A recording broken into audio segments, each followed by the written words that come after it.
Hi, my name is Elektra. I'm the artist visa lawyer located in New York City, the heart of the arts capital. I talk about all things artist visas, O-1s, EB-1As, and EB-2. I love talking about the arts, and today we're going to talk about what is an O-1 visa sponsor. So the word sponsor can also mean petitioner, can also mean agent. So in general terms, it's the person that is petitioning for you or the company that is petitioning for you. If it's a person that is petitioning for you, then that person must be a US citizen or a green card holder or a US based company. And that person needs to have a US address and live in the US. You're gonna ask, like, why? Why does this person need to live in the US if this person is a green card holder or a US citizen?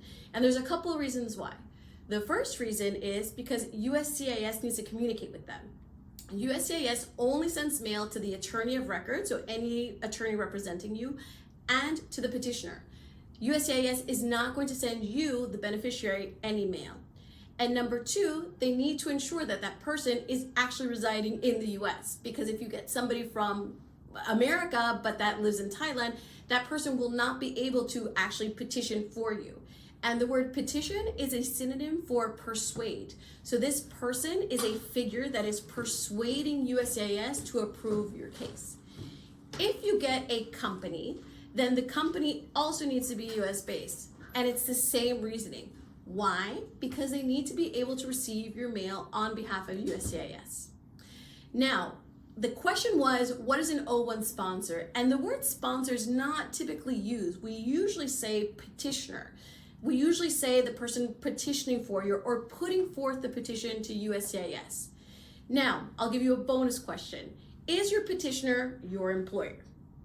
I'll give you 2 seconds to answer. No. Can your petitioner be your employer? Yes, absolutely.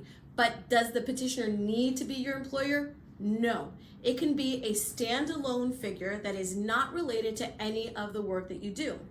So if we go back to what I was saying at the beginning, the petitioner has to be a US citizen or a green card holder and be based in the US. Those are very specific and simple requirements. Notice that I did not say the person needs to work in your field. Notice I did not say that the person needs to be employed or earn income or anything other than being a US citizen or a green card holder with a US based address. Now, the next question usually is, well, what are the responsibilities? What does my petitioner actually need to do for me if the requirements, US citizen or green card holder, are so low? That's a great question. So there's a lot of responsibilities, and it's very important that the petitioner understands, number one, that the immigration forms that he or she signs is a contract. It's a contract between that individual and the US government. And that contract is essentially stating that he or she knows that you're going to be working as an artist, for how long you're going to be working as an artist, and accepts the responsibility of paying for your plane ticket back home if you violate your status. Another important responsibility is they must sign an agreement with you. This agreement is known as the agent agreement. Now, it's really important to understand that different lawyers work different ways. Sometimes you might not work with an attorney that has you sign the agent agreement between you and the petitioner. That doesn't mean it's wrong. It's just a different way of interpreting and executing the requirements of the law. In our firm, we draft agent agreements so that it's very clear between you and the petitioner what the responsibilities of the petitioner are. And so number two, it's extra clear for USCIS. The worst thing for USCIS to do is misapply the law because of their misunderstanding of the documents included within the petition. So essentially, what I want you to get at the end of this video is to understand that, number one, a sponsor is a synonym for petitioner.